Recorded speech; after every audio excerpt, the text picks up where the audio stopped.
नमस्कार। आज हम बात करेंगे तनाव को मैनेज करने की नहीं, बल्कि उसे अपनी जिंदगी से समझिए बाहरी कर देने की। हम एक ऐसे प्रोटोकॉल को जानेंगे जो हमारे मन को ही स्ट्रेस प्रूफ बना देता है। देखिए, होता क्या है कि ज्यादातर लोग तनाव का इलाज ढूंढते हैं, लेकिन आज हम इसकी जड़ पर काम करने वाले हैं। हम तनाव को आने से ही रोक देंगे, मतलब अपने मन को ही स्ट्रेस प्रूफ बना लेंगे। ये जो नंबर आप देख रहे हैं 3200, ये कोई छोटा मोटा आंकड़ा नहीं है। ये उन किताबों की संख्या है जो एक महान आध्यात्मिक वैज्ञानिक पंडित श्री राम शर्मा आचार्य जी ने लिखी हैं। और ये प्रोटोकॉल उन्हीं के गहरे ज्ञान और जीवन भर के रिसर्च पर आधारित है, जो हमें तनाव से आगे जाने का रास्ता दिखाता है। तो चलिए सबसे पहले इसके मूल सिद्धांत को पकड़ते हैं। हमारा लक्ष्य ये नहीं है कि जब तनाव आए तो हम उससे लड़ें, नहीं, बल्कि हम अपने अंदर एक ऐसा किला बना लें कि तनाव की लहरें उससे टकराकर वापस चली जाएं। हम इंतजार नहीं करेंगे, हम पहले से तैयार रहेंगे। तो ये होता कैसे है? ये होता है अपनी आंतरिक जीवन शक्ति, जिसे प्राण ऊर्जा कहते हैं, उसे बढ़ाकर। सोचिए, ये हमारे चारों ओर एक अदृश्य कवच की तरह है। जब ये ऊर्जा फुल चार्ज होती है तो बाहर का तनाव अंदर आ ही नहीं पाता।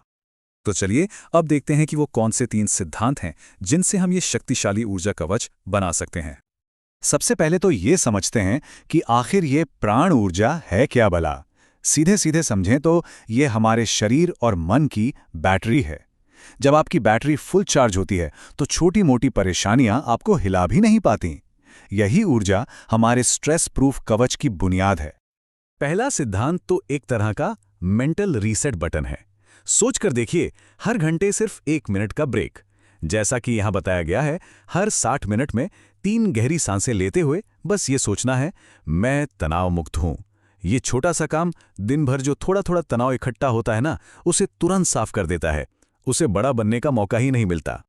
अब ये दूसरा सिद्धांत, ये हमारे सबकॉन्शियस माइंड यानी अवचेतन मन की जबरदस्त शक्ति का इस्तेमाल करता है। रात को सोने से पहले दिन भर की चिंताओं को दोहराने के बजाय अगले दिन के लिए 3 पॉजिटिव चीजें लिखें जो आप हासिल करना चाहते हैं। इससे होता यह है कि जब आप सो रहे होते हैं तो आपका दिमाग समस्याओं पर नहीं बल्कि समाधान खोजने में लग जाता है। ये पूरे माइंडसेट को ही बदल देता है। और तीसरा सिद्धांत जुड़ा है हमारे भोजन से। देखिए, यहाँ बात सिर्फ ये नहीं है कि हम क्या खा रहे हैं, बल्कि इस बात पर भी है कि हम कैसे खा रहे हैं। जब हम खाने को सिर्फ पेट भरने की चीज़ नहीं, बल्कि एक पवित्र प्रसाद की तरह धीरे धीरे और शुक्रगुजार होकर खाते हैं, तो हमारे शरीर को उससे मिलने वाली ऊर्जा कई गुना बढ़ जाती है। ये एक छोटा सा बदलाव एनर्जी लेवल में ज़बरदस्त उछाल ला सकता है। ये सवाल बहुत ज़रूरी है। हम शरीर को तो दिन में 3 बार खाना देते हैं, लेकिन मन का क्या उसे भी पोषण नहीं चाहिए? बस यही सवाल हमें अगले हिस्से की तरफ ले जाता है। तो इस हिस्से में हम इसी पर बात करेंगे। हम देखेंगे कि मन की डाइट कैसी होनी चाहिए ताकि वो अंदर से मजबूत और साफ रहे। ये चौथा सिद्धांत एक बहुत ही कमाल की कला है, चिंता को चिंतन में बदलने की। जब भी कोई समस्या सामने आए तो उस पर घंटों चिंता करने के बजाय बस 10 मिनट के लिए बैठें और सिर्फ 3 क्रिएटिव सॉल्यूशंस के बारे में सोचें। ये अभ्यास आपके दिमाग को प्रॉब्लम पर अटकने के बजाय उसे एक सॉल्यूशन फाइंडिंग मशीन बना देता है। इसे ऐसे समझिए जैसे ये हमारे दिमाग के लिए एक सॉफ्टवेयर अपडेट है।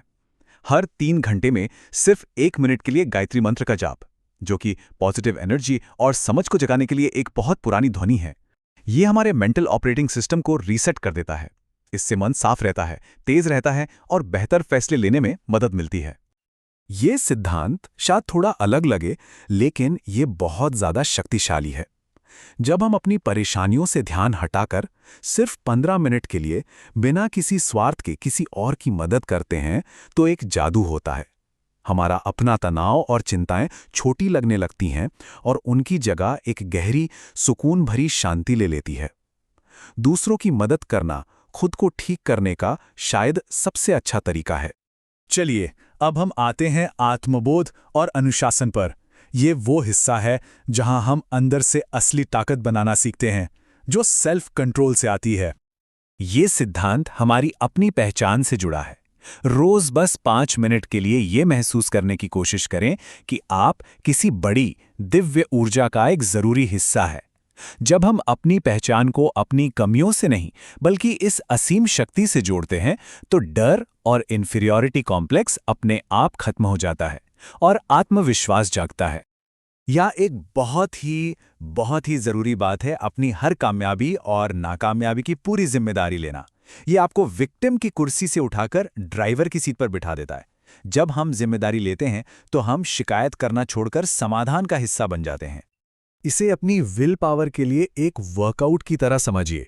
जैसे जिम में हम छोटे वजन से शुरू करते हैं ना, बस वैसे ही 21 दिन के लिए कोई भी एक छोटी सी बुरी आदत छोड़ना, ये आपकी मानसिक मांसपेशियों को इतना मजबूत कर देता है कि आप बड़ी चुनौतियों का सामना करने के लिए तैयार हो जाते हैं। और अब हम आ गए हैं अपने आखिरी हिस्से में, जो इन सारे सिद्धांतों को एक साथ लाकर एक पक्की स्ट्रेस प्रूफ मानसिकता बनाता है। ये सिद्धांत है डर की आदत को छोड़ने का। और इसका तरीका क्या है? अपने मन को किसी बड़े मकसद से जोड़ देना। शांतिकुंज, जो ऑल वर्ल्ड गायत्री परिवार का मुख्यालय है, उनके साहित्य को पढ़ना या वीडियो देखना आपको एक बड़े पॉजिटिव लक्ष्य से जोड़ता है। और जब आपका लक्ष्य बड़ा हो जाता है तो ये छोटे मोटे व्यक्तिगत डर और चिंताएं अपने आप ही छोटी लगने लगती हैं। इसे आप विश्वास और समर्पण का एक काम मान सकते हैं। सोने से ठीक पहले अपने गुरु या किसी भी ऐसी शक्ति को जिन पर पूरा भरोसा हो, उनकी तस्वीर को 1 मिनट देखें और अपनी सारी चिंताएं उन्हें सौंप दें। ये भरोसा कि कोई बड़ी शक्ति आपकी देखभाल कर रही है, आपको गहरी और तनाव मुक्त नींद में जाने में बहुत मदद करता है। तो ये पूरा प्रोटोकॉल जिस ज्ञान पर आधारित है वो गुरुदेव की 2 बहुत ही महत्वपूर्ण किताबों से आता है। पहली, गायत्री महाविज्ञान, जो हमें प्राण ऊर्जा के विज्ञान को समझाती है, और दूसरी, संकल्प शक्ति, जो सिखाती है कि उस ऊर्जा को सही दिशा में लगाने के लिए अपनी विल पावर का इस्तेमाल कैसे करें। तो आखिर में इस पूरे प्रोटोकॉल को तनाव के खिलाफ एक वैक्सीन की तरह समझिए। और सबसे अच्छी बात क्या है? इसे शुरू करना बहुत आसान है। सब कुछ एक साथ करने की जरूरत नहीं है। बताए गए तरीकों में से कोई भी 3 चुनें जो सबसे अच्छे लगें और आज से ही उन्हें अपनाना शुरू कर दें। इससे न केवल तनाव मुक्त बनेंगे बल्कि अपने आसपास के लोगों के लिए भी पॉजिटिव एनर्जी का एक जरिया बन जाएंगे।